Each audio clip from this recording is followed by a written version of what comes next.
Bueno, Xabier Etxanidro jo naiz,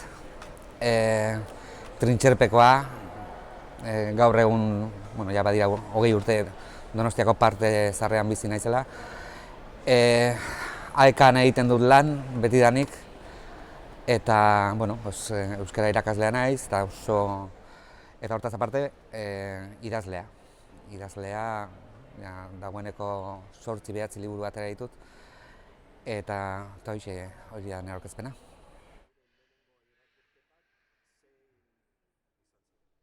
Nire lehenengo irakurketak izan ziren Stephen Kingen liburuak. Gaztea nintzenean hoiekin zaletu nintzen. Egia da nire gurasoen etxean beti egon dira liburu asko. Eta orduan gogoratzen dut txikitan ohera joeten nintzenean amak ematen zizkigun liburuak, Los Cinco eta holakoak, baina lehenengo oroitzapena modu kontziente batean Stephen Kingen liburuak izan ziren, eta gogoratzen dut bat zehazki, La Larga Marcha. Liburu horrek markatu ninduen, oso liburu berezia da, eta gero hortik aurrera iritsi ziren beste liburu batzuk, Stephen Kingenak, eta hortik beste literatura mota batea pasa nintzen.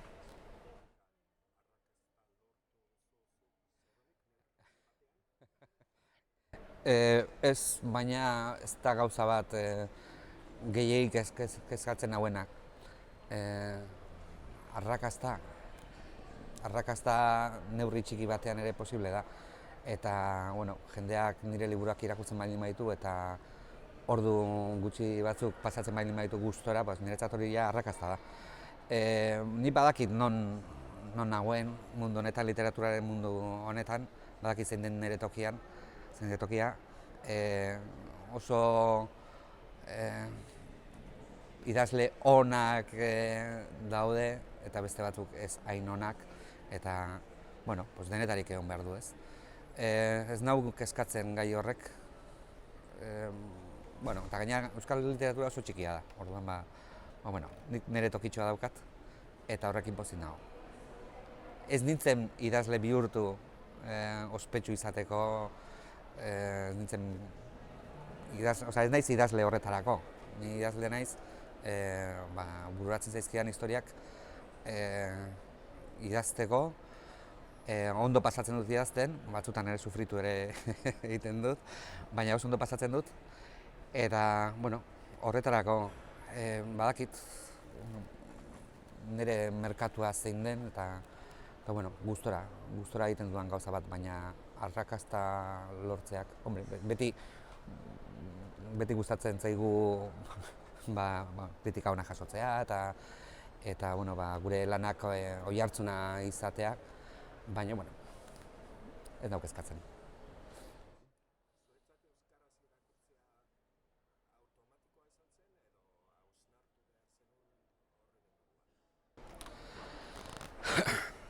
Ni euskaldun berria naiz. Nahiko zartu gaia, baina euskaldun berria naiz.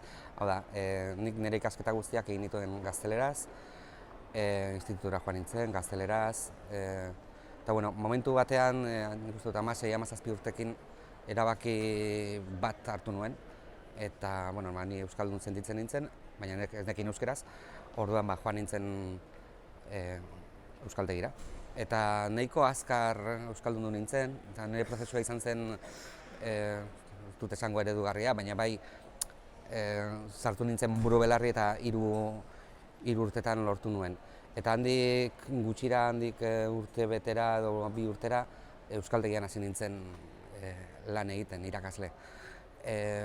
Oso prozesu arrunta zen orain dela 30 urte, askotan gertatzen zen, Trintxerpeko euskaltegian hasi nintzen lanean, eta Trintxerpeko euskaltegian geunden irakasle gehienok euskaldun berria ginen. Hau da, Trintxerpe herri erdalduna zen, gaur egun gero eta gehiago entzuten da euskeraz, baina, kontestu horretan nik erabaki autu bat hartu nuen, eta izan zen euskalduntzea eta euskaraz bizitzea. Erabak kontzientea izan zen, eta lortu nuen, eta gero hasi nintzen literatura euskaraz irakurtzen. Gogoratzen dut Euskaltegian nengoela irakasleak esan zigula irakurtzeko Obabakoak. Eta nik ez nuen irakurri. Ez nuen irakurri. Aitortzen dut ez nuela irakurri. Gero, ja euskaldunduta gero, euskaraz hasi nintzen bizitzen, eta orduan hasi nintzen literatura euskaraz irakurtzen eta euskaraz idazten. Autu bat izan zen. Bueno, literatura beti da nik gustatu izan zait, eta bueno, horrela hasi nintzen.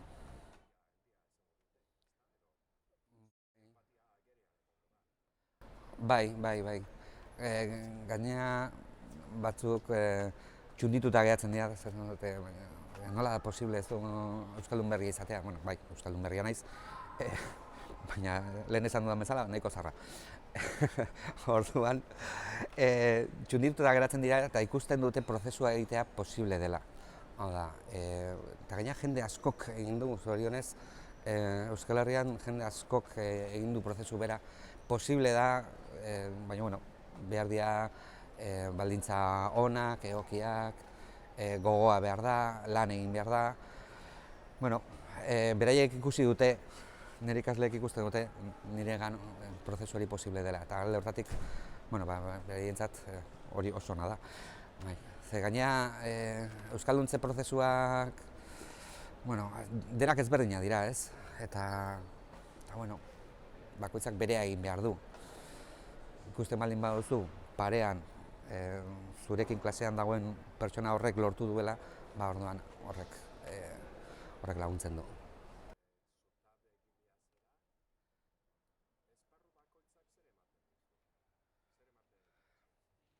Nik uste dut esparru bakoitzak eman didala aukera gauza berriak probatzeko. Hau da, literaturaren mundu honetan ipuinak idazten hasi nintzen, jende gehienak hori egiten du. Lehenengo pausua ez da izaten eleberri bat idatzeko eta ez ni hasi nintzen ipuinak idazten, ipuin txikitxoak. Eta ez nekien oso ondo ze egiten ari nintzen. Azken batean idazten dugu eta informazioa kanpotik datorra da. Ipuinak lagunei eman eta beraiek esaten dutenean ondo ari zara edo gaizki edo honek balio du, gero editorekin ere hitz egiten duzu. Prozesua izaten da liburuak edo zerbait idatzi eta gero jaso, ez? Claro, ipuinekin hasi nintzen eta konturatu nintzen ipuinak ondo egiten ditula, ez? Eta, erabaki nuen jarraitzea. Iban Zalduak askotan esaten du inoiz ez diotela galdetzen noizko urrengo ipuin liburua. Beti galdetzen diote noizko urrengo eleberria, ez? Eta ipuin egile hori gertatzen zaigu. Beti noizko eleberria. Momentu batean hasi nintzen eleberri bat idazten eta, berria zen eta horrek eman zidan aukera, gauza luzeagoak edo egiten nire burua hortan jartzeko, ez? Eta ikasi nuen, oso ezberdina da. Ez da oso ezberdina, gertatzen dena denbora behar dela eta gauza gehiago kontrolatu behar dituzula novela bat idazten duzunean, ez? Ipuin bat izan daiteke askoz ere motzagoa, izan daiteke konzentratua, eta igual ez dituzu hainbeste ari mugitzeko, ez? Eta eleberri batean bai. Eta orduan, hortan hasi nintzenean ikasi nuen lan egiten arnaz luzeko lanetan, ez? Arazo txiki badaukat eta da zerbait berria proposatzen didatenean ez dakidala ezetz esaten. Orduan, 2004an berriati deitu zidaten eta eskaini zidaten zutabe bat egitea ostegunero. Claro, niretzat hori guztia berria zen. Ez nekin zutabeak egiten, hasi nintzen, eta eman nituen 10 urte zutabeak ostegunero argitaratzen, oso gustuko lana izan zen, izugarri gozatzen nuen, eta alde hortatik eman zidan aukera beste pertsonaje batzuk sortzeko, beste idazketa mota bat egiteko, oso ezberdina da egunkari batean azken orrialdean idaztea edo ipuin bat idaztea edo novela bat idaztea, eta nik hori ez nekien, eta bueno, esan zidaten, proposatu zidaten eta baietz esan, eta 10 urte pasan dituen, beraz, ondo, eta gaina iruditzen zait trukoa hartu niola zutabeari eta 1000 karaktere horietan eroso sentitzen nintzela. Antzerki gintza ere jorratu dut, Ramon Agirrek komentatu zidan itzulpen bat egiteko, eta ez nuke esango antzerki gintzaren mundua asko ezagutzen dudanik, baina entzat nire lantxoak egin ditut. Eta horiek guztiek aukera ematen didate gauza ezberdinak idazteko, gauza erregistro ezberdinak jorratzeko, eta beti da interesgarria. Trintxerpeko ereserkiaren letra ere eskatu zidaten eta baietz esan nuen, beti esaten dut baietz.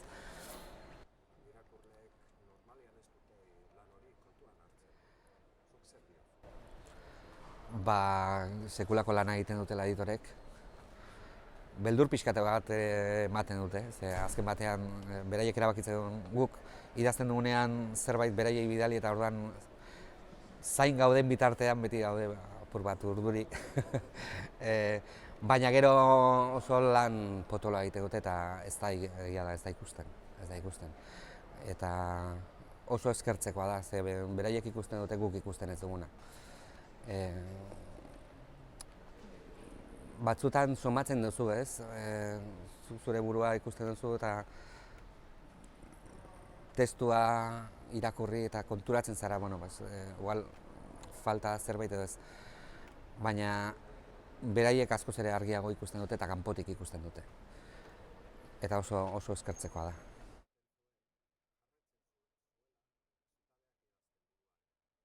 Egia da zutabeak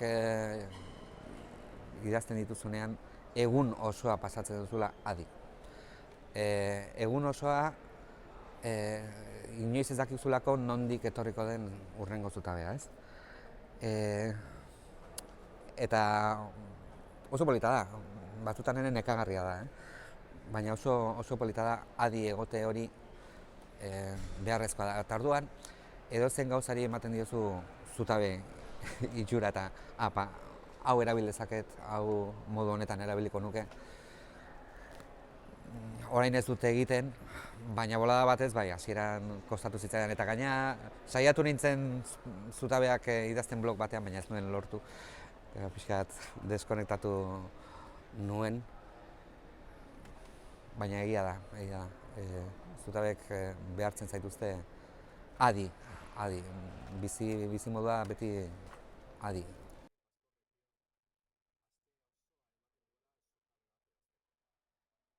Bai, nik ere, pastorren zutabeak dira baino luzeagoa ziren, dira, eta beste tono bat daukat, eta iruditzen zait zaila izango dela. Nik ere banuen nire prozesua, astelehenetan,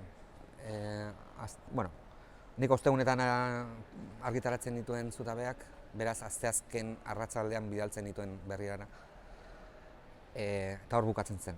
Prozesua zen ostegunean jai, baina ostiralean ja hasi pentsatzen hurrengoa, larunbata, igandea, astelehenerako ja hasten nintzen idazten, lehenengo bertsioa, asteartean bigarren bertsioa, asteazkenean bidali aurretik azken zuzenketak, eta gaina 1400 karaktere ziren, eta muga horretan nengoen, orduan askotan ideiak luzeagoak izaten dira, ez?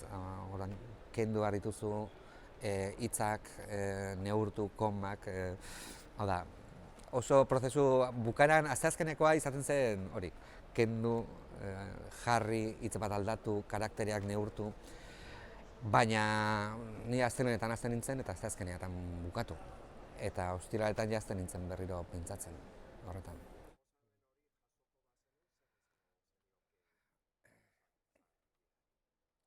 Ba, proposamen hori egingo balidate, baietz esango nuke, baina lehendabizi hitzen marko nuke nire euskaltegiko zuzendariarekin, aber nola moldatuko gineateken. Claro, ze zutabeak idatzi behar dira eta atxalde partean bidali egunkarira.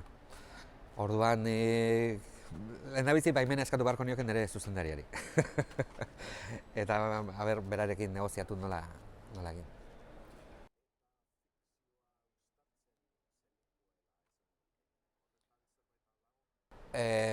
Bai, eta gaina autu bat izan zen, ni ipuinilean nintzen, ni naiz kazetaria, ni kazetaritzaz ez dakit ezer.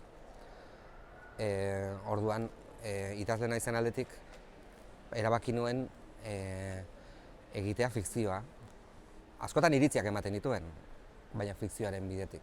Pertsonajeak sortu nituen, nire lagun Feliz askotan agertzen zen, nire bihotzeko liburu zaina, nire mesanetxeko tabernaria.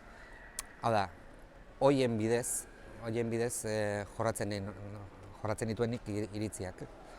Eta gaina iruditzen zait asmatu nuela, hortan. Gaina azken orrialdea zen. Egunkari batean gauza garrantzitsuak lehenengo orrialdean daude. Eta erdialdean. Azken orrialdea buelta ematen diozu eta ja bukatu da eta nik nahi nuen irribarre batekin bukatzea. Bueno, jende askok atzetik hasten da. Jende askok hori egiten du. Eta, bueno, nire asmoa zen beti irribarre bat sortzea. Batzutan gauza serioak ere idazten dituen eta nire iritzi serioak ere.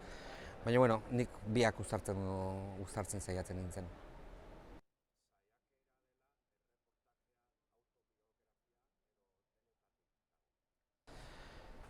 Nik uste dut kronika bat dela. Adopzio baten kronika. Hombre, autobiografikoa da. Azken batean ni agertzen naiz liburuan. Liburuaren sarreran esan nuen biluztu egin naizela liburu honetan. Nintzela, biluztu nintzen. Kronika bat, prozesuaren kronika, nola erabaki genuen enara Txinan adoptatzea eta nola jorratu genuen gure zalantzak, gure beldurrak, gure bizipenak, nireak eta larraitzenak. Eta nik uste dut kronika bat dela. Ez da saiakera bat. Eta autobiografia, autobiografia badauka.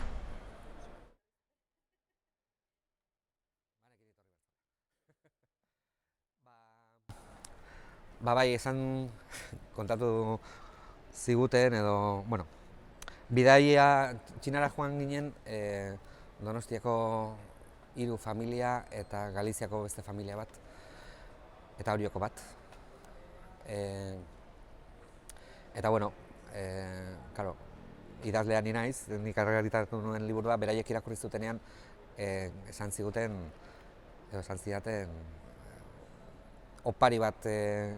opari polit bat dela gure alabentzat.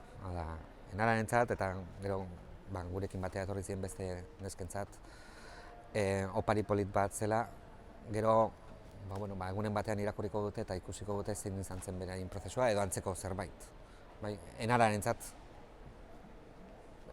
argitan garbi bere bizitzaren puska bat dago hemen.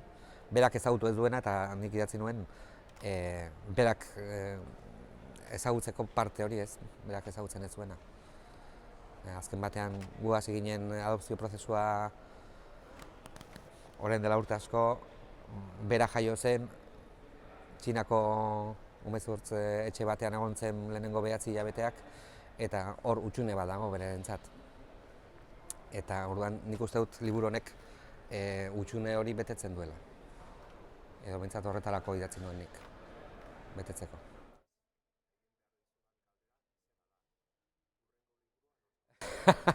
Urrengo liburuan nik uste dut oraingoan itxaron beharko duzuela. Bueno, berriro joan hasi naiz ipuinak idazten.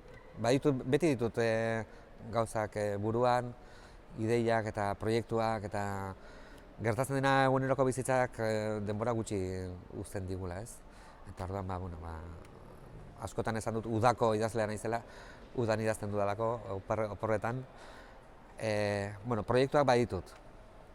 Ez dakit nola gauzatuko ditudan, ez dakit gauzatuko ditudan ere. Berriro hasi naiz ipuinak idazten, zerbait iritsiko da, baina bueno. Azken liburua orain dela 6 hilabete atera zen, deno gara Google, aprobetxatuko dugu, propaganda pixkat egiteko, Erein argitaletxearekin. Eta, bueno, 6 hilabete, nik uste dut beste urte bete edo 2 urte beharko ditugula beste liburu bat ateratzeko.